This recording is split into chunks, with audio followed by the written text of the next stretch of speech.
ક્યારે પણ બાપુ નથી કીધું કે બાપુ જોવો કેવું બને છે, એ કઈ રીતે થાય છે. એક જ નિયત એવી હતી કે જયારે ગુરુ ખાઈ જશે ત્યારે જ હું બાપુને આ આખું મકાન દેખાડીશ.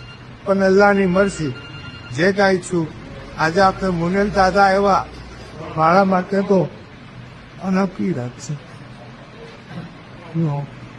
એ જયના બાપુ એ આપે લાંબી ઉંમર આપે, એના ચસ્તા તક બોલતે અને જે કઈ મારા માટે મારા ફેમિલી માટે જે કઈ બાકી છે એ હું મુનિમ દાદા પાસેથી આશું છું.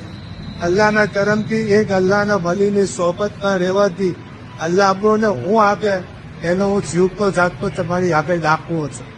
મારી પાસે ટાઈમ નહોતું, આજે અલ્લાહ બધું જ આપી